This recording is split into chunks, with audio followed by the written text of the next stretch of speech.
Hello and welcome to the video lecture on intermolecular versus intramolecular reactions. আমাদের thermodynamics and kinetics of organic রিয়াকশনসের ডিসকাশনের শেষ প্রান্তে ইন্ট্রামলিকিউলার versus ইন্টারমলিকিউলার reactions নিয়ে আমাদের ডিসকাশন চলবে। আমরা ডিফারেন্ট রিয়াকশন নিয়ে ডিসকাশন করেছি। আজকে আমাদের আলোচনাটা দুটো টাইপের রিয়াকশনের উপরে ফোকাস থাকবে। আমরা এখানে ম্যাজেন্টা কালারে একটা রিয়াকশন লিখেছি আর ব্লু কালারে একটা রিয়াকশন লিখেছি। দুটোই অ্যানহাইড্রাইড তৈরি করা রিয়াকশন। প্রথম রিয়াকশনে দু মলিকুল অ্যাসিটিক অ্যাসিড নিজেদের মধ্যে রিয়াকশন করে অ্যাসিডিক অ্যানহাইড্রাইড তৈরি করছে, জল এলিমিনেটেড হচ্ছে। এটা বেসিক্যালি একটা ডিহাইড্রেশন রিয়াকশন। তারপরের রিয়াকশনটায় এক মলিকুল থ্যালিক অ্যাসিড তাকে হিট করলে ওয়াটার এলিমিনেট করে থ্যালিক অ্যানহাইড্রাইড তৈরি হচ্ছে। এই দুটো রিয়াকশনের মধ্যে বেসিক তফাৎটা হচ্ছে একটা ইন্টারমলিকিউলার, অর্থাৎ দুটো আলাদা আলাদা মলিকিউল রিয়াকশন করছে, আর একটা হচ্ছে ইন্ট্রামলিকিউলার, অর্থাৎ একটাই রিয়াক্ট্যান্ট মলিকিউল সেই নিজের একটা অংশের সঙ্গে আরেকটা অংশে রিয়াকশন করছে। তার মানে সেম মলিকুলার এন্টিটির মধ্যে যদি রিয়াকশনটা লিমিটেড থাকে তাহলে তাকে আমরা বলি ইন্ট্রামলিকিউলার। আর যদি মোর দ্যান ওয়ান মলিকিউল, অর্থাৎ টু অথবা তার থেকে বেশি মলিকিউল ইনভলভ হয় একটা রিয়াকশনে, তাহলে তাকে আমরা বলি ইন্টারমলিকিউলার। এই স্কিম অনুযায়ী অ্যাসিটিক অ্যানহাইড্রাইড তৈরি অ্যাসিটিক অ্যাসিডের দুই মলিকিউল থেকে সেটা আনফেভারেবল, রিয়াকশনটা হয় না। এখানে দেখো কাটা চিহ্ন দেওয়া আছে। On the other hand phthalic অ্যাসিডকে হিট করলে কিন্তু থ্যালিক অ্যানহাইড্রাইড এই মলিকিউলটি পাওয়া যায়। অর্থাৎ ফার্স্ট রিয়াকশনটা does not proceed at all, while the second reaction is a facile reaction. We have to understand that why these things are happening. এটা general observation যে ধরো 3 to 4 মেম্বার রিং, যেগুলোকে আমরা স্মল সাইজ রিং বলি, বা medium ring 5 to 7 member ring, অর্থাৎ 3 থেকে 7 member ring, এই সমস্ত রিয়াকশনের ক্ষেত্রে intramolecular reactions R both thermodynamically as well as kinetically favored with respect to the corresponding intermolecular variables. Thermodynamically favorable মানে thermodynamically favorable অর্থাৎ তার যে delta G zero that is associated with the intramolecular version, সেটা ইন্টারমলিকিউলার ভার্সনের থেকে মোর favourable হয়, মোর negative, তা না হলে লেস পজিটিভ। কারণ আমরা জানি যত ডেল্টা জি জিরো নেগেটিভ হয় তত রিয়াকশন ফেভারেবল হয়, ইকুইলিব্রিয়াম তত ফেভার করে রিয়াকশন যদি এক্সার্গনিক হয়। আর যদি রিয়াকশন এন্ডারগনিক হয় তাহলে ইকুইলিব্রিয়াম প্রোডাক্টকে ফেভার করে না, কিন্তু তবুও রিয়াকশন কিছুটা হবে। দুটো রিয়াকশন যারা দুটোই হচ্ছে এন্ডারগনিক, তাহলে তাদের একটার ডেল্টা জি জিরো যদি +5 হয় আর একটা ডেল্টা জি জিরো যদি +10 হয়, তাহলে প্রথম রিয়াকশনটা মোর ফেভারেবল বলে ধরা হয়। আবার একটা রিয়াকশন যেটা ডেল্টা জি জিরো -5 আর একটা রিয়াকশন ডেল্টা জি জিরো -10, তাহলে সেকেন্ড রিয়াকশনটাকে মোর ফেভারেবল বলে ধরা হয়। অর্থাৎ যত বেশি নেগেটিভ হবে তত ভালো, অথবা দুটোই যদি পজিটিভ হয় তাহলে তার মধ্যে যেটা কম পজিটিভ সেটা অন্যটার থেকে মোর ফেভারেবল। তা আমাদের এটা এক্সপ্লেন করতে হবে যে থার্মোডাইনামিক্যালি কেন মোর ফেভারেবল।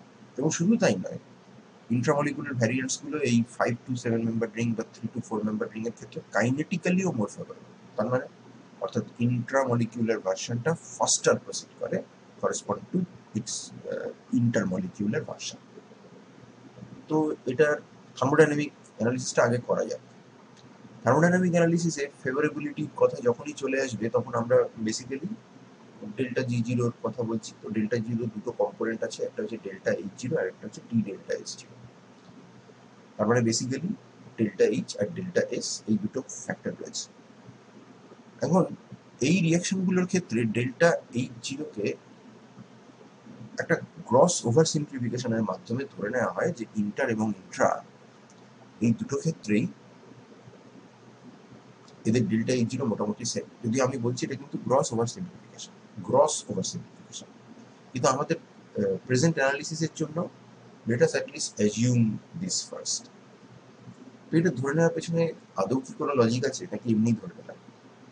লজিক একটা আছে, সেটা হচ্ছে ডেল্টা এইচ জিরো জিনিসটা বেসিক্যালি ডিপেন্ড করে বন্ড এনার্জির ওপরে। কারণ আমরা জানি ডেল্টা এইচ জিরো ক্যালকুলেশনের সময় আমরা একটা সহজ ফর্মুলা ইউজ করি, যতগুলো বন্ড ভেঙেছে তার বন্ড ডিসোসিয়েশন এনার্জিকে যোগ করা হয়, যতগুলো বন্ড তৈরি হয়েছে তার বন্ড ডিসোসিয়েশন এনার্জিকে যোগ করা হয়।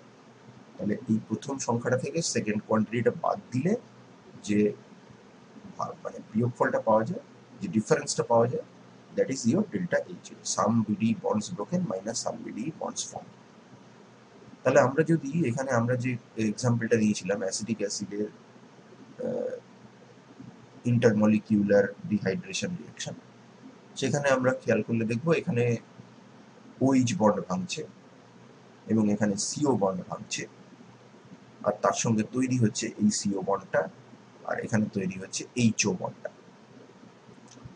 এখন এই রিঅ্যাকশনটার ইন্ট্রামলিকিউলার ভার্সন যদি তুমি কম্পেয়ার করো তাহলে সেখানেও কিন্তু সেই একই রকম ভাবে ওইচ বন্ড ভাঙছে, এখানে ওইচ বন্ড তৈরি হচ্ছে, এখানে সিও বন্ড ভাঙছে, আবার এখানে সিও বন্ড তৈরি হচ্ছে। তার ফলে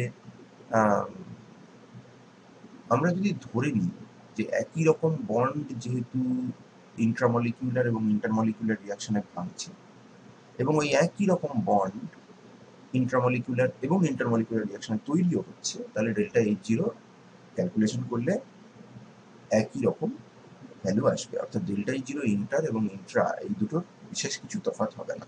অ্যাকচুয়ালি এখানে ওভার সিম্পলিফিকেশন আছে, তার কারণ যখন রিং তৈরি হয় তখন তার ডেল্টা এইচ জিরো, অর্থাৎ তার মধ্যে যদি কোনো স্ট্রেংথ থাকে তাহলে সেটা কিন্তু ডেল্টা এইচ জিরোকে অ্যাফেক্ট করে। বাট আমরা তো বললাম যে আমরা এখন এই মুহূর্তে এটা নিয়ে খুব কনসার্ন নই। তাহলে ঠিক আছে, ডেল্টা এইচ জিরো যদি বাদ চলে যায়, কারণ দুটোরই ডেল্টা এইচ জিরো যদি একই রকম হয় তাহলে এদের মধ্যে যে ডিফারেন্স সেটার সোর্স ডেল্টা এইচ জিরো হবে না, সেটার সোর্স তাহলে হবে এন্ট্রপি। এবার এন্ট্রপি ক্যালকুলেশন তো ওরকম ফর্মুলাতে ফেলে করা যাবে না, কিন্তু আমরা এন্ট্রপি নিয়ে কোয়ালিটেটিভ কথা কিছু বলতে পারি। যেটা আমরা বলতে পারি সেটা হচ্ছে ইন্টারমলিকিউলার রিঅ্যাকশনে, অ্যাটলিস্ট আমাদের এই রিঅ্যাকশনের জন্য দুটো রিঅ্যাক্ট্যান্ট মলিকিউল থেকে দুটো প্রোডাক্ট মলিকিউল তৈরি হয়েছে, তাহলে ডেল্টা এস জিরো মোটামুটি জিরো হবে, কাছাকাছি, শূন্যের কাছাকাছি, অর্থাৎ খুব একটা চেঞ্জ হচ্ছে না। কিন্তু ইন্টারমলিকিউলারে ডেল্টা এস জিরো জিরো হলেও ইন্ট্রামলিকিউলার ভার্সনে একটা মলিকিউল থেকে, একটা রিঅ্যাক্ট্যান্ট থেকে দুটো প্রোডাক্ট তৈরি হচ্ছে। আনডাউটেডলি এটা সিগনিফাই করে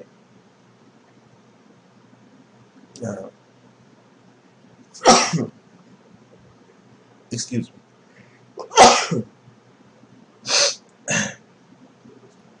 সরি ফর দি ইন্টারাপশনস।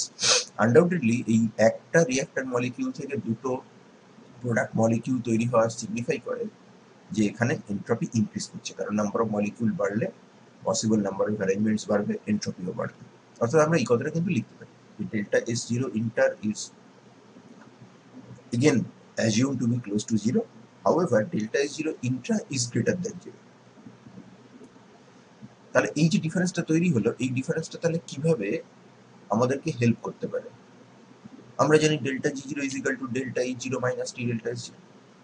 এবার আমরা অলরেডি এটা প্রমাণ করেছি যে ইন্টারমলিকিউলার রিঅ্যাকশনের থেকে ইন্ট্রামলিকিউলার রিঅ্যাকশনের এন্ট্রপি চেঞ্জ মোর পজিটিভ, কারণ এটা ক্লোজ টু জিরো, এটা গ্রেটার দ্যান জিরো।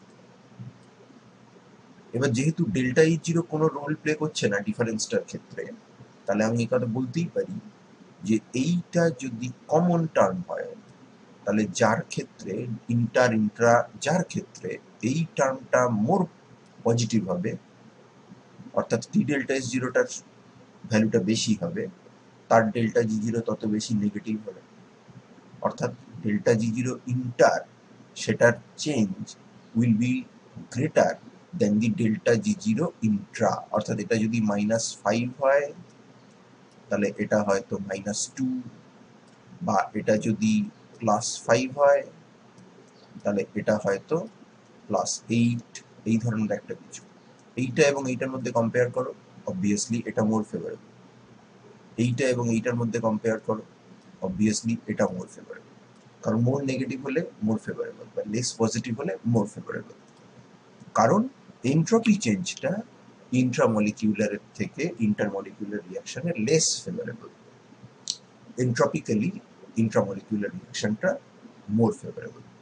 তাহলে ডেল্টা জি জিরো ইন্টার এবং ডেল্টা জি জিরো ইন্ট্রার মধ্যে যদি এইটা বড় হয় তাহলে delta G zero equal to -RT ln K equilibrium. তো আনডাউটেডলি ইন্ট্রামলিকুলার রিয়াকশনের ইকুইলিব্রিয়াম কনস্ট্যান্ট ইন্টারমলিকুলার রিয়াকশনের ইকুইলিব্রিয়াম কনস্ট্যান্টের থেকে বেশি হবে।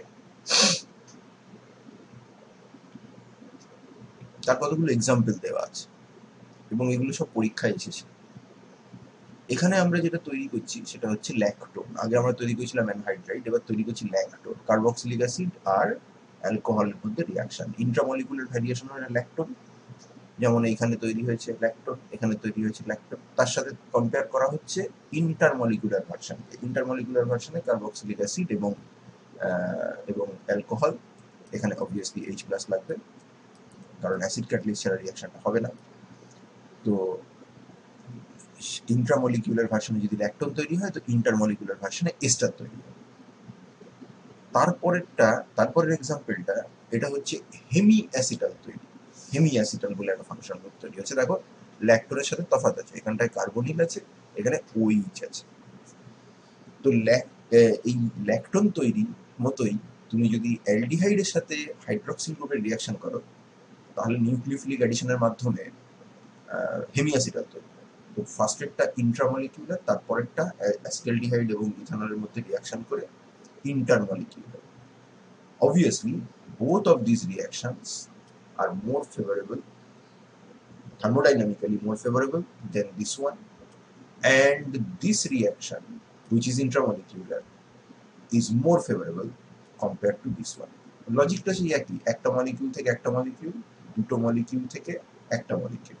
তাহলে একটা মলিকিউল থেকে একটা মলিকিউল যদি হয় তাহলে ইন্ট্রামলিকিউলার রিয়াকশনের entropy change close to zero. But এর ক্ষেত্রে আবার দুটো মলিকিউল থেকে একটা মলিকিউল হচ্ছে, তার মানে ইন্টারমলিকিউলার রিয়াকশনের ডেল্টা এস জিরো কিন্তু নেগেটিভ হয়ে যাচ্ছে। অর্থাৎ গল্পটা সেই একই, delta S zero inter is less than delta S zero inter. এখানে একটা থেকে দুটো তার মানে পজিটিভ, একটা থেকে দুটো তার মানে পজিটিভ। ইন্টারের ক্ষেত্রে দুটো থেকে দুটো তার মানে অলমোস্ট ক্লোজ টু জিরো। তার মানে সেই একই, ইন্টারের থেকে ইন্ট্রা সবসময়ই এন্ট্রপিক্যালি এগিয়ে থাকছে। তার ফলে ডেল্টা জি জিরোটা মোর ফেভারেবল হচ্ছে ইন্টারমলিকিউলার থেকে ইন্ট্রামলিকুলার রিয়াকশন, এবং ইকুইলিব্রিয়াম কনস্ট্যান্ট ইন্ট্রামলিকুলার রিয়াকশনের একটু বেটার হচ্ছে। তো থার্মোডাইনামিক প্রেফারেন্সটা আমরা বুঝলাম, কিন্তু কাইনেটিক প্রেফারেন্সটাও আমাদেরকে কিন্তু এক্সপ্লেন করতে হবে। আমাদের অ্যানালিসিসে আমরা জানি যে rate of the reaction is in fact rate constant multiplied by concentration. Concentration যত বাড়ে রিয়াক্ট্যান্টের তত রেট ইকুয়েশনে রেটটা বাড়তে থাকে, তাই হওয়ার কথা।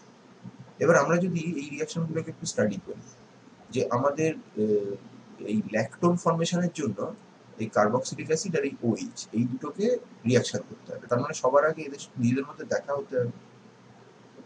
এই জায়গাতে একটা টার্ম চলে আসে, সেটা হচ্ছে এফেক্টিভ কনসেন্ট্রেশন। এফেক্টিভ কনসেন্ট্রেশনটা হচ্ছে অ্যাপ্রক্সিমেটলি এদের probability of seeing each other. এটা যত বেশি হবে তত এদের এফেক্টিভ কনসেন্ট্রেশন বেশি হবে, এটা যত কম হবে তত এফেক্টিভ কনসেন্ট্রেশন কম হবে। ইন্ট্রামলিকিউলার রিয়াকশনের ক্ষেত্রে অবভিয়াসলি তুমি দুটো মলিকিউল, একই মলিকিউলের মধ্যে দুটো রিয়াক্টিভ এন্ড রয়েছে এবং তারা খুব একটা দূরে নেই, তাহলে তাদের একে অপরের সঙ্গে দেখা হওয়ার প্রবাবিলিটি এই দুটো আলাদা আলাদা মলিকিউল, যেখানে একটা রিঅ্যাকটিভ সেন্টার অ্যাসিড পার্টে আছে আর একটা রিঅ্যাকটিভ সেন্টার অ্যালকোহল পার্টে আছে, তাদের নিজেদের মধ্যে দেখা হওয়ার প্রবাবিলিটির থেকে কিন্তু এই প্রবাবিলিটিটা অনেক বেশি। অর্থাৎ আমরা বলতে পারি এখানে রিঅ্যাকশন হওয়ার চান্স অনেক বেশি। তার মানে এর কারণটা কি? এটা যে এই কথাটা বলা হচ্ছে, এর কারণ এর কারণ হচ্ছে যে ইন্টারমলিকিউলার ভ্যারিয়েশনে তোমাকে এই দুটো মলিকিউলকে কিন্তু কোলাইড করতে হবে। এই দুটো মলিকিউলকে কোলাইড করতে হবে। এটা তার মানে একটা ডিমান্ড করছে যে এই রিয়াকশনে একটা বাইমলিকিউলার কলিশন প্রয়োজন, এবং কলিশনটা এমনি এমনি হলে হবে না। আমরা এর আগে থেকে জানি যে কলিশনটার এনাফ এনার্জি থাকতে হবে এবং কলিশনটা রাইট ওরিয়েন্টেশনে হতে হবে। ওরিয়েন্টেশনাল ফ্যাক্টরও একটা থাকে। এই কন্ডিশনগুলো সবকটা যদি মিট করে তবে ফ্রুটফুল রিয়াকশন হবে। সবার আগে এই দুটো মলিকিউলকে তো কাছাকাছি আসতে হবে। এইবার সেইটার প্রবাবিলিটি অবভিয়াসলি এই দুটো ফাংশনাল গ্রুপের একে অপরের সঙ্গে ধাক্কা লাগার প্রবাবিলিটির থেকে কম। এটা কমন সেন্স, কারণ এখানে তো এই দুটো এই দুটো functional group totally independent of one another নয়।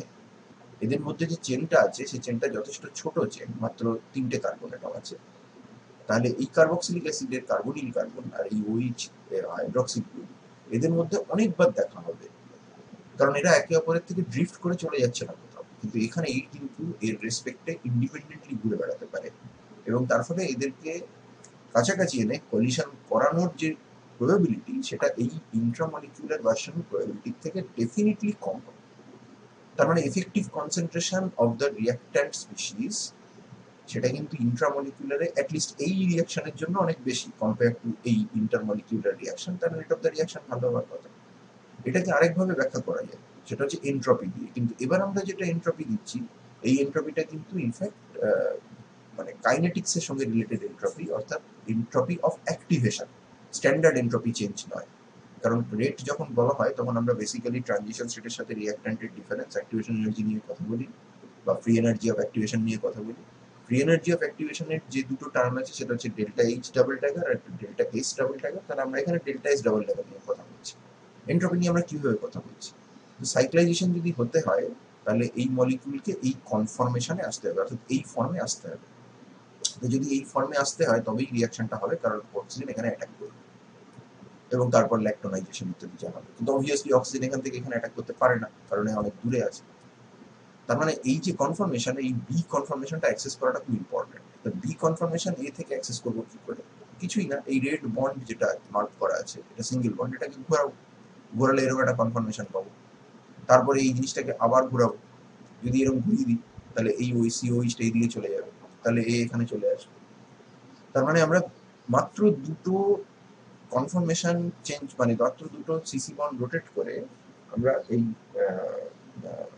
আমাদের দুটো কনফার্মেশন, একটা এ থেকে বি কনফার্মেশনে চলে আসতে পারলাম। And that brings our two reactive groups very close to each other, and therefore it is not very difficult to bring these two reactive groups together.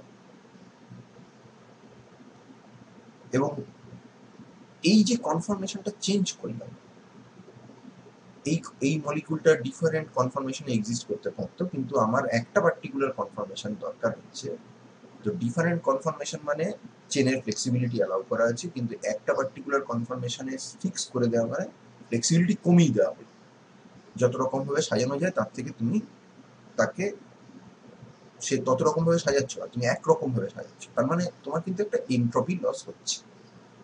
এখন এটা কি ধরনের এনট্রপি লস? এই এনট্রপি লসটা হচ্ছে বেসিক্যালি কনফরমেশনাল এনট্রপি লস হচ্ছে। যত number of confirmation বেশি থাকবে তত এনট্রপি বেশি হবে, আর যত তুমি সেই কনফার্মেশনে থেকে সরিয়ে এনে মলিকুলটাকে একটা পার্টিকুলার কনফার্মেশনে অ্যারেস্ট করে দেবে তত এনট্রপি লস তোমার বেশি হবে।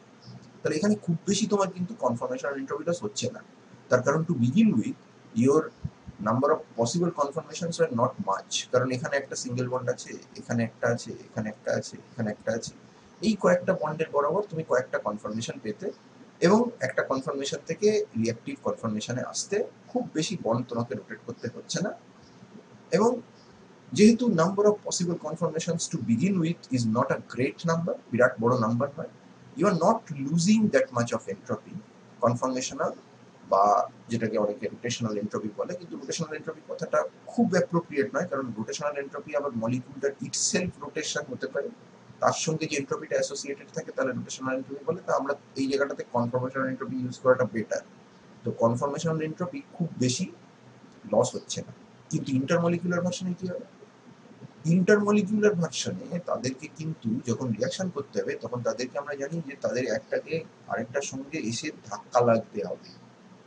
এই মলিকুলটা যদি এর সঙ্গে ইন্ডিপেন্ডেন্ট হয়ে ঘুরে বেড়াতে পারে, আর সাইমালটেনিয়াসলি এই মলিকুলটা যদি এর থেকে ইন্ডিপেন্ডেন্ট হয়ে ঘুরে বেড়াতে পারে, তাহলে তাদের প্রত্যেকের আলাদা এন্ট্রপি, তাদের সঙ্গে আলাদা এন্ট্রপি অ্যাসোসিয়েটেড রয়েছে, তাদের সঙ্গে আলাদা এন্ট্রপি অ্যাসোসিয়েটেড রয়েছে।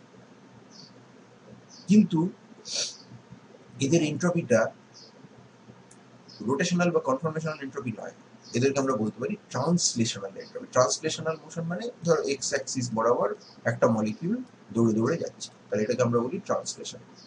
তাহলে ট্রান্সলেশনাল এন্ট্রপি আছে, এটা x axis, y axis, z axis, এই তিনটে অ্যাক্সিস বরাবর ইন্ডিপেন্ডেন্টলি মুভ করতে পারে। তাহলে এই ধরনের মলিকিউলদের আমরা বলতে পারি এদের ডিগ্রিজ অফ ফ্রিডম হচ্ছে তিনটে। তাহলে এই মলিকিউলটারও ডিগ্রিজ অফ ফ্রিডম তিনটে, এটারও ডিগ্রিজ অফ ফ্রিডম তিনটে। কিন্তু যখন তুমি এদেরকে কাছাকাছি নিয়ে এসে রিয়াকশন করাচ্ছ তখন এ তো আর এর সঙ্গে ইন্ডিপেন্ডেন্ট নেই, এর সাথে জড়িয়ে গেছে, এর মোশনটা তখন এর সাথে জড়িয়ে গেছে এবং এর মোশনটাও তখন এর সাথে জড়িয়ে গেছে। বেসিক্যালি এই দুটো মলিকিউল মিলে একটা মলিকিউলার এন্ট্রিতে কনভার্ট হওয়ার প্রস্তুতি নিচ্ছে। তার মানে তোমার ট্রান্সলেশনাল ডিগ্রি অফ ফ্রিডম যেগুলো ছিল এটা তিনটে, এটা তিনটে। এখন এই দুটো যদি বেসিক্যালি একটা এন্টিটিতে কনভার্টেড হয় তাহলে তার ট্রান্সলেশনাল ডিগ্রি অফ ফ্রিডমও তিনটে। তার মানে 6টা ট্রান্সলেশনাল ডিগ্রি অফ ফ্রিডম থেকে তুমি 3টে translational degree of freedom lose করলে। অর্থাৎ বেসিক্যালি এইটা ইন্ডিপেন্ডেন্টলি মুভ করে আর এইটা ইন্ডিপেন্ডেন্টলি মুভ করলে যে ধরনের এন্ট্রপি থাকতো তার তুলনায় এন্ট্রপি কিন্তু অনেকখানি কমে যাবে, কারণ এরা এখন একে অপরের উপর ডিপেন্ডেন্ট হয়ে পড়েছে মোশন। তার মানে তুমি ইচ্ছা মতো এদেরকে ঘোরাতে পারছো, দৌড় দৌড় করাতে পারছো না। তাই যদি হয় তাহলে ট্রান্সলেশনাল এন্ট্রপি লস হবে। এবং এই স্মল রিং বা মিডিয়াম রিং এর ক্ষেত্রে ইন্ট্রামলিকিউলার রিয়াকশন করার জন্য যে কনফরমেশনাল এন্ট্রপি লস হচ্ছে, যেটা আমি বলেছি, as you have started with a small molecule, your number of possible conformations are not great, therefore the conformational entropy loss is relatively low compared to তুমি যদি intermolecular reaction করো and then the entropy loss, translational entropy loss that is associated with it, that is much bigger. অর্থাৎ এই delta S double dagger যেটা নাকি transition state এবং রিঅ্যাক্ট্যান্টের এন্ট্রপির মধ্যে difference দেখায়, তাহলে এই ডেল্টা এস ডবল ড্যাগার এর জন্য যতটা পজিটিভ হবে, কারণ এটা পজিটিভ হবে, সরি নেগেটিভ হবে, কারণ এসটিএস সেটা হচ্ছে ট্রানজিশন স্টেটটা হচ্ছে অর্ডার্ড, ওএইচএস ইউ2এইচ এটা স্পেসিফিক ওরিয়েন্টেশনে না এলে হবে না। আর রিঅ্যাক্ট্যান্টে ওএইচএস ইউ2এইচ ইন্ডিপেন্ডেন্টলি মুভ করছে, তারা আলাদা আলাদা জায়গায় আছে, ঘুরছে, আলাদা মলিকুলে থাকুক কি এক মলিকুলে থাকুক তারা সর্ট অফ ইন্ডিপেন্ডেন্ট। তাহলে S of reactant is definitely greater than S of TS. তাহলে এস টিএস থেকে এস রিঅ্যাক্ট্যান্ট যদি বাদ দাও তাহলে ডেল্টা এস ডাবল ড্যাগার এটা নেগেটিভ আনডাউটেড। তো নেগেটিভ যদি হয় তাহলে যেটার ক্ষেত্রে বেশি নেগেটিভ হবে ডেল্টা জি ডবল ড্যাগার তার জন্য তত বেশি হবে, কারণ delta S double dagger negative মানে T delta S double dagger negative, T delta S double dagger negative মানে minus T delta S double dagger কিন্তু পজিটিভ। অর্থাৎ এইটা যদি নেগেটিভ হয় তাহলে সে ডেল্টা জি ডবল ড্যাগারকে পজিটিভ করবে, যত বেশি নেগেটিভ হবে তত বেশি পজিটিভ করবে। এবার যদি এটা পজিটিভ হয়ে যায়, মানে ডেল্টা এস ডবল ড্যাগার যদি পজিটিভ হয়ে যায় তাহলে সে ডেল্টা জি ডবল ড্যাগারের ভ্যালুটাকে কমাতে হেল্প করে। ডেল্টা এইচ ডবল ড্যাগার তো অবভিয়াসলি সবসময় পজিটিভ থাকে, যে কারণে ডেল্টা জি ডবল ড্যাগার কম বেশি পজিটিভ হয়।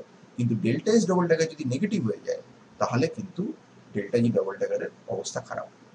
এই যত বেশি নেগেটিভ হবে তত এই delta G double dagger positive হবে। তাহলে সেটাই আমরা বলার চেষ্টা করছি যে ডেল্টা এস ডবল ড্যাগারটা কার ক্ষেত্রে কম পজিটিভ। এখানের এন্ট্রপি লস কম তাহলে এখানে কম পজিটিভ, আর এখানে এন্ট্রপি লস হিউজ তাহলে এখানে বেশি পজিটিভ। আমি আমি আবার ভুল বলছি, এখানে এন্ট্রপি লস কম তার মানে এখানটায় বেশি নেগেটিভ, এখানে এন্ট্রপি লস বেশি তার মানে এখানে অনেকটা নেগেটিভ হয়ে গেছে। জিনিসটা আরেকবার বুঝে নাও, এই মলিকিউলের স্টার্টিং মেটেরিয়ালের এন্ট্রপির থেকে ট্রানজিশন স্টেটের এন্ট্রপি কম। এই রিয়াকশনের ক্ষেত্রেও স্টার্টিং মেটেরিয়ালের যে এন্ট্রপি তার তুলনায় ট্রানজিশন স্টেটের এন্ট্রপি কম।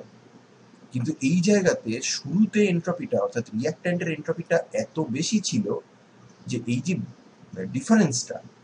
ডিফারেন্সটা অনেক হিউজলি নেগেটিভ। ধরে নেওয়া যাক এই ডিফারেন্সটা এর জন্য হচ্ছে -10, আর এর ক্ষেত্রে যেহেতু স্টার্টিং নাম্বার অফ কনফার্মেশনস অত বেশি কিছু ছিল না, তাহলে এর জন্যও delta S double dagger negative হবে, কিন্তু অতটা নেগেটিভ হবে না। ধরে নেওয়া যাক এর জন্য হচ্ছে -3। তো অবভিয়াসলি স্ট্যান্ডস টু রিজন যে ইন্টারমলিকুলার রিয়াকশনের জন্য delta G double dagger will be more positive, much more positive compared to the intramolecular reaction, provided again delta H double dagger কে যদি আমরা মোটামুটি দুটো জায়গায় সেম ধরে নিই, which is again a oversimplification. But for our analysis, at least at this point of time, we have to concur যে ঠিক আছে ডেল্টা এইচ ডবল ড্যাগারকে নিয়ে আমরা এই মুহূর্তে মাথা ঘামাচ্ছি। তার মানে ডেল্টা এইচ ডবল ড্যাগারটা কন্ট্রোল করছে ডেল্টা জি ডবল ড্যাগারকে, এবং ডেল্টা এস জিরো কন্ট্রোল করছে ডেল্টা জি জিরোকে। দুটো ক্ষেত্রেই আমরা দেখতে পাচ্ছি intramolecular versions are more favorable compared to intermolecular reactions. But that is true only for small ring compounds. কারণ স্মল রিং কম্পাউন্ডে আমাদের লস অফ কনফার্মেশনাল এন্ট্রপিটা manageable. But what about large ring construction যেখানে দুটো রিয়াক্টিভ এন্ড একে অপরের থেকে অনেক দূরে আছে? এই লার্জ রিং কম্পাউন্ড গুলো যাদেরকে আমরা সাধারণত ম্যাক্রোসাইকেল বলে থাকি, সেরকম বহু এক্সাম্পল আছে যেগুলো মানে খুব ইম্পর্টেন্ট কম্পাউন্ড, যেমন মাস্কোন, সিবেটোন, এরা হচ্ছে সব সুগন্ধি কম্পাউন্ড, এরা সেন্টেড কম্পাউন্ড, সেন্টে এদেরকে ইউজ করা হয়। ভ্যালিনোমাইসিন, গ্রামাইসিডিন, ননঅ্যাক্টিন, এরা সব অ্যান্টিবায়োটিক। তো তুমি বুঝতে পারছো যে এদের মধ্যে কিন্তু বিরাট বিরাট সব রিং রয়েছে, বিরাট বিরাট সব রিং রয়েছে। তো আমি যদি এই ধরনের রিং বানাতে যাই তাহলে কি হবে? অর্গানিক কেমিস্টদের কাছে এটা একটা সিনথেটিক্যালি এটা একটা চ্যালেঞ্জ, এই সিনথেসিস করা ম্যাক্রোসাইকেল। এটা কেন ডিফিকাল্ট? তার কারণ ইন্ট্রামলিকুলার রিয়াকশনটা এই সমস্ত রিং এর ক্ষেত্রে আবার লেস ফেভারেবল। তো এটা কেন হলো? একটা অ্যানালিসিস করা যাক। যদি আমাকে এই ধরনের একটা সাইক্লিক ইথার বানাতে বলেছে, 1 2 3 4 5 6 7 8 9 10 11 12 13 14 মেম্বার। তো অবভিয়াসলি এর জন্য আমরা একটা ব্রোমো অ্যালকোহল নিয়েছি, যেটাকে আমার লক্ষ্য হচ্ছে একে বেস দিয়ে ট্রিট করলে এখান থেকে মাইনাস হবে, প্রোটনটা খাবে। তারপর একটা পার্টিকুলার কনফরমেশন আসবে যেখানে এই ও মাইনাস আর এই বিআরটা এক জায়গায় চলে এসছে, বিআর বা এক্স বা যাই বলো, তারা এক জায়গায় চলে এসছে, এবং সেখানে একটা ইন্ট্রামলিকিউলার নিউক্লিওফিলিক ডিসপ্লেসমেন্ট হবে, ঠিক যেরকম আমরা SN2 রিয়াকশন দেখেছি সেরকম একটা ইন্ট্রামলিকিউলার ভ্যারিয়েশন হবে তার, এবং রিংটা ক্লোজ করবে। তো এবার ব্যাপারটা হচ্ছে যে এই যে রিয়াক্টিভ কনফরমেশন আমরা এখানে অতি সহজে অ্যাক্সেস করছিলাম মাত্র দুটো বন্ড ঘুরিয়ে, এখানে তো দুটো রিয়াক্টিভ সেন্টারের মধ্যে প্রচুর বন্ড আছে।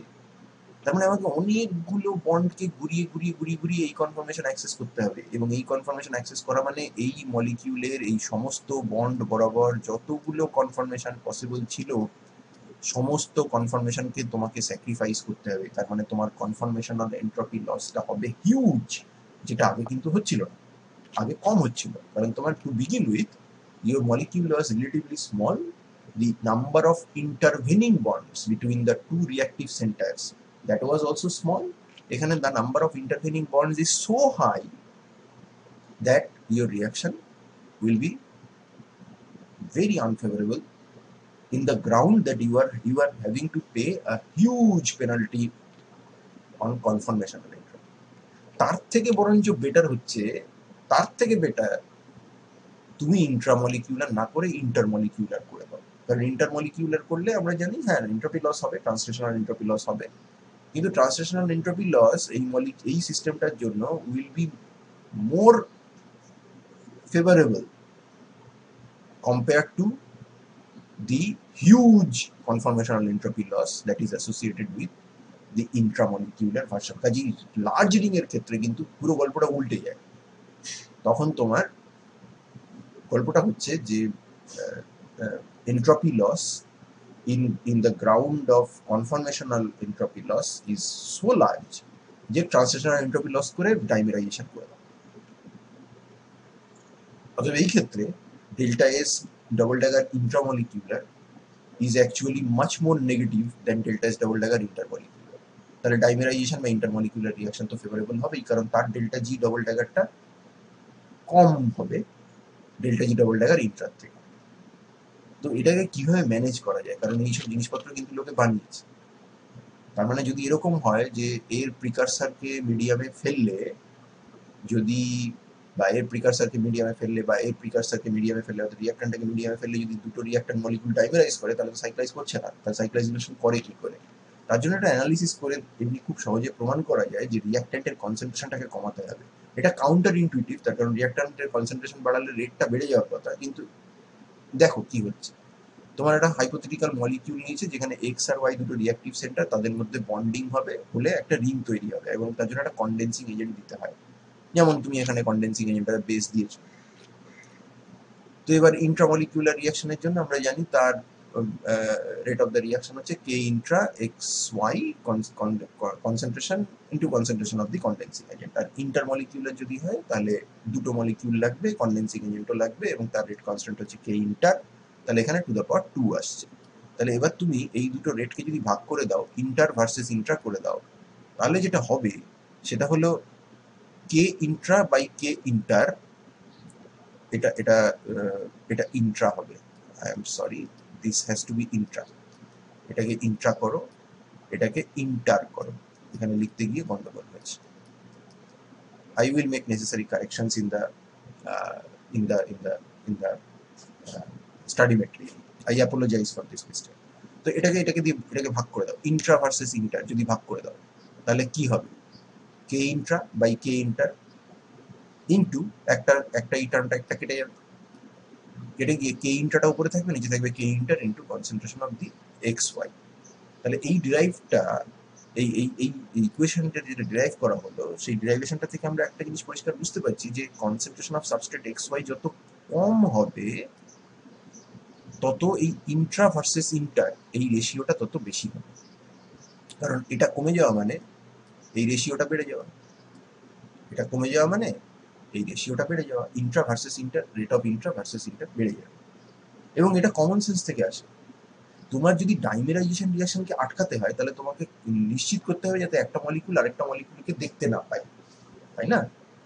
তা একটা মলিকুল আরেকটা মলিকুলকে দেখার প্রবাবিলিটি কখন কমবে? যখন কনসেন্ট্রেশন কম থাকবে।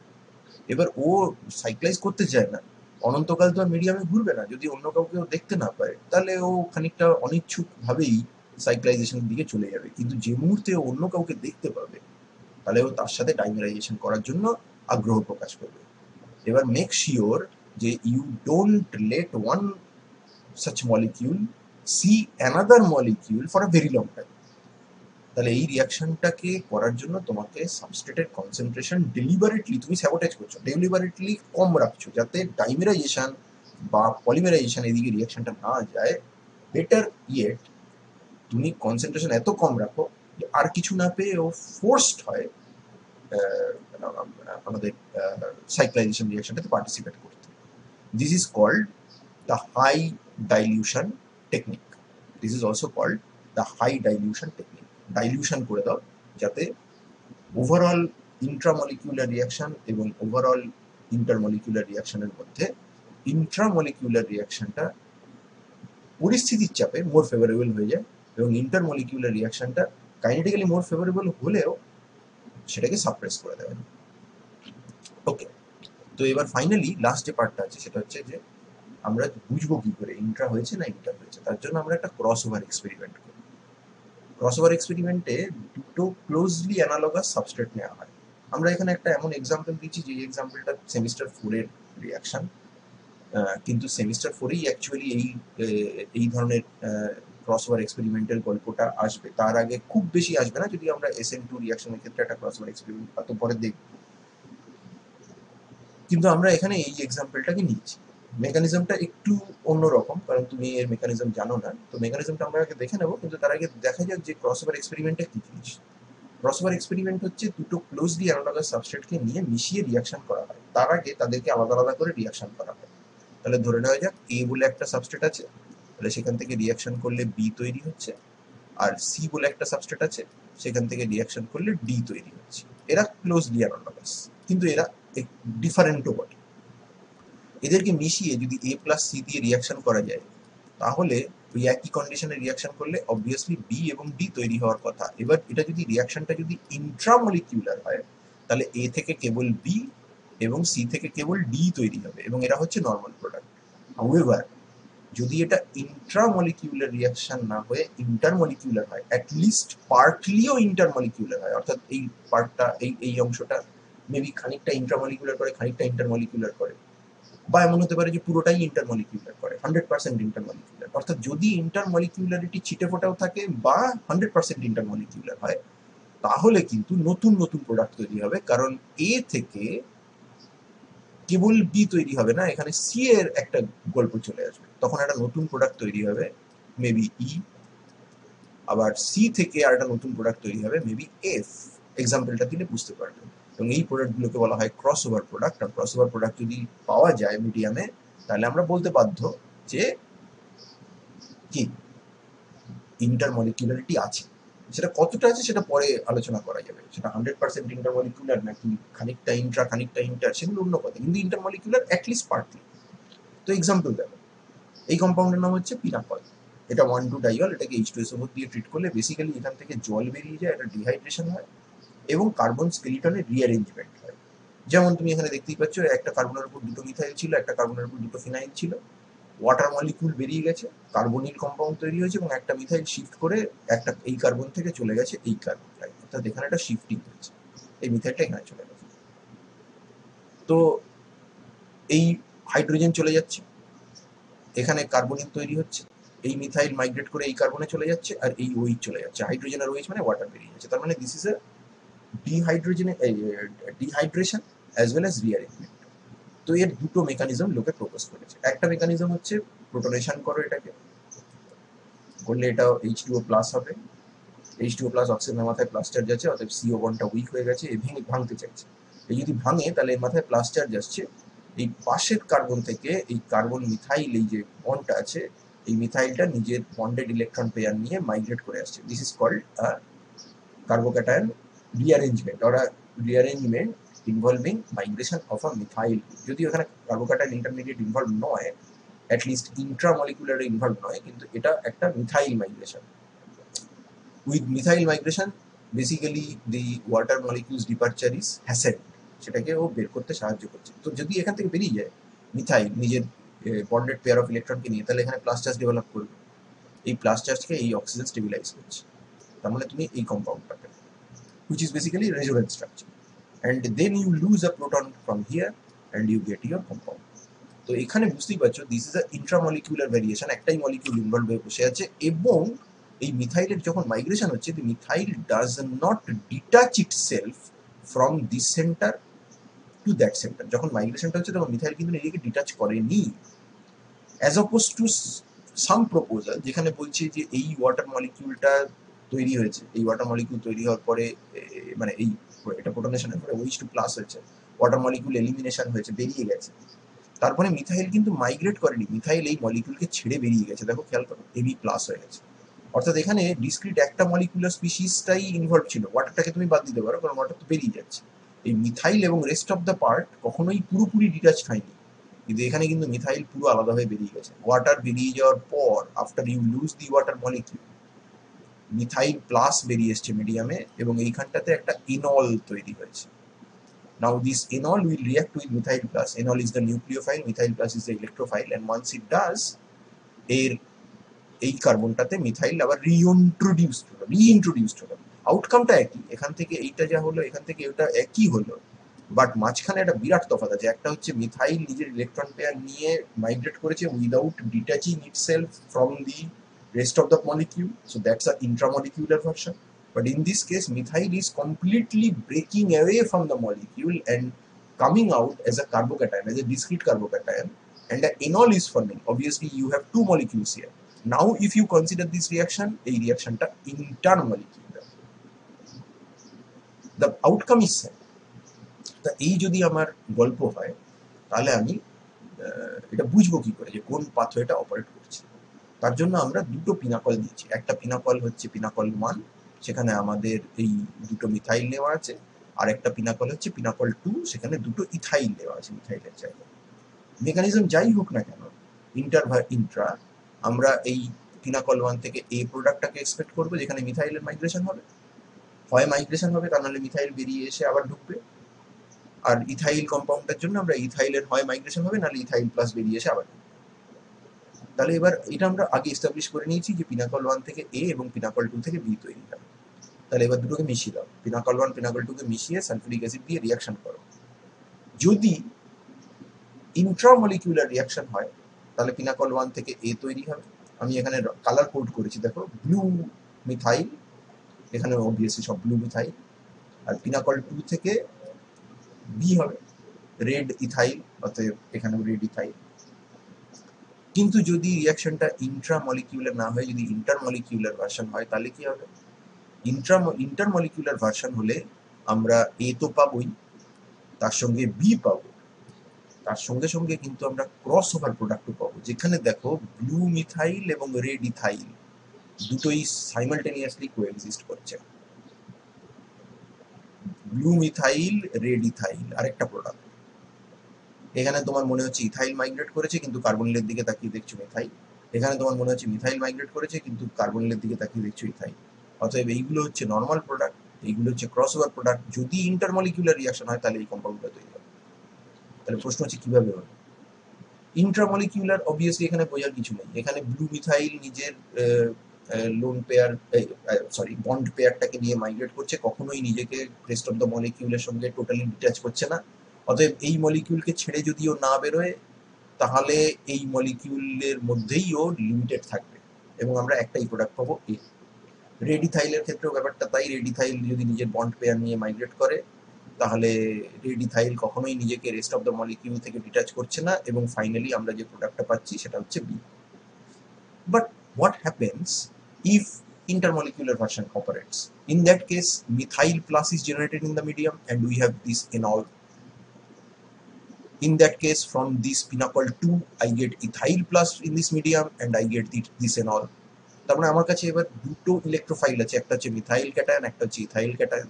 আবার দুটো নিউক্লিওফাইলও আছে, একটা হচ্ছে এই ব্লু মিথাইল অনায়নন, আর একটা হচ্ছে রেড ইথাইল অনায়নন। তো এরকম কোনো গ্যারান্টি নেই তো যে এ কেবলমাত্র মিথাইল প্লাসের সঙ্গেই রিয়াকশনটা করবে। তো মিথাইল প্লাসকেও রিক্যাপচার করতে পারে এই কার্বনটায়, তাহলে এ তৈরি হবে। কিন্তু what if it reacts with ethyl plus? যদি ইথাইল প্লাসের সঙ্গে রিয়াকশন করে, তাহলে এই কার্বনটা, যেটাকে আমরা কার্বনিলের রেসপেক্টে আলফা কার্বন বলি, সেখানে ইথাইল প্লাস ইন্ট্রোডিউসড হবে, and I will get a new compound C, which I cannot get in the intramolecular version, because methyl does not leave this molecule, and it stays always, one blue methyl always stays with the molecule which carries the other blue methyl. But in this case, the blue methyl is, one blue methyl is completely detached, and therefore the enol which carries the other blue methyl can react with blue methyl to give you A, or red ethyl to give you C. Similarly, আরেকটা যে এনল আছে, যেটাতে red ইথাইলটা আছে, সেটা যদি ইথাইলের সঙ্গে reaction করে, তাহলে আলফা কার্বনে ইথাইল ঢুকবে, দুটো মলিকিউলের মধ্যে দুটো ইথাইল গ্রুপ আছে, নর্মাল প্রোডাক্ট। বাট যদি মিথাইলের সঙ্গে রিয়াকশন করে, তাহলে তখন কি হবে? তো মিথাইলের সঙ্গে রিয়াকশন করলে তখন ডি নতুন কম্পাউন্ড তৈরি হবে, যেখানে আলফা কার্বনে মিথাইল আছে, কিন্তু কার্বনিল কার্বনে ইথাইল আছে। অর্থাৎ ক্রস প্রোডাক্ট তৈরি হতে পারে যদি মিডিয়ামে এইসব জিনিস বেরিয়ে আসে, হুইচ মিনস ক্রস প্রোডাক্ট আমরা পাবো যদি আমরা ইন্ট্রামলিকিউলার না হয়ে রিয়াকশনটা ইন্টারমলিকিউলার, অ্যাটলিস্ট পার্টলিও যদি হয়। তো রিয়ালিটি কি? রিয়ালিটি হচ্ছে যে no crossover product is found, crossover product পাওয়া যায় না। এবং আমরা তাহলে সেক্ষেত্রে রিজনেবলি কনক্লুড করতে পারি যে পিনাকল রিঅ্যারেঞ্জমেন্ট, আমাদের যে দুটো মেকানিজম আমরা দিয়েছি, একটা ইন্টার আর একটা ইন্ট্রা, তাহলে এটা হচ্ছে না।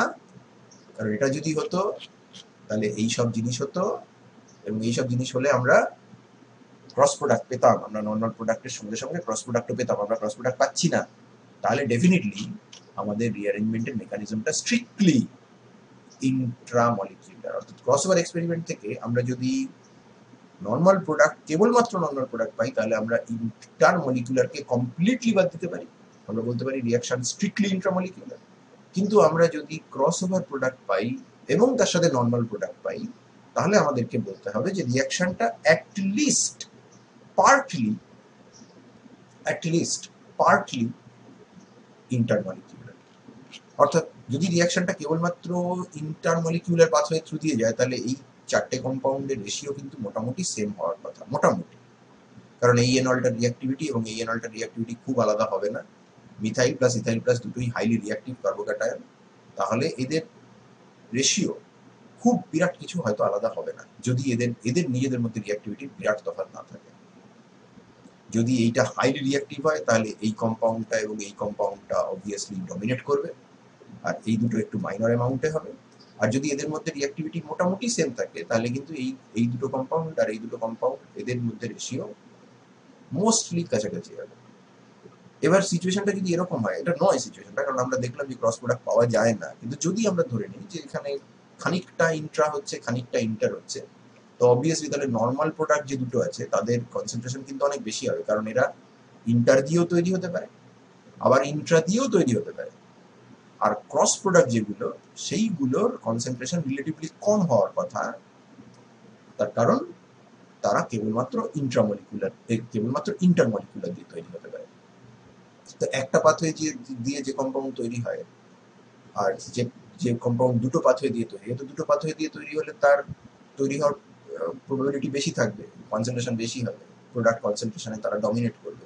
Again, we are assuming that the reactivity of these two carbocations towards these two enols are more or less same. তা নাহলে এই কনক্লুশনগুলো কিন্তু হোল্ড করবে না। তো যেহেতু আমরা একটু সিম্পলিফাইড অ্যানালিসিস করছি, তার মানে আমরা এখানে এটা বলতে পারি যে ইন্টারমলিকিউলার রিয়াকশন যদি অপারেট করে, তাহলে ক্রস প্রোডাক্ট হবে, এবং ক্রস প্রোডাক্টের মধ্যে নর্মাল ভার্সেস ক্রস, তাদের মধ্যে রেশিওটা দেখে, প্রোডাক্ট কনসেন্ট্রেশন দেখে আমরা এটাও ডিসাইড করা যায় যে রিয়াকশন কি পার্টলি ইন্টারমলিকুলার নাকি ফুললি ইন্টারমলিকুলার, সেরকম একটা কনক্লুশন আমরা পৌঁছতে পারি। But the most important take away lesson from this is যে যদি রিয়াকশন ইন্টারমলিকুলার হয় তাহলে ক্রস প্রোডাক্ট হবে, আর যদি রিয়াকশন ইন্ট্রামলিকুলার হয় তাহলে কোনো রকম ভাবেই ক্রস প্রোডাক্ট আমরা পাবো না। Absence of cross product will indicate that the reaction is strictly intramolecular. So this concludes our discussions on thermodynamics and kinetics of organic reactions. Thank you for your patience, and I will see you in the next one.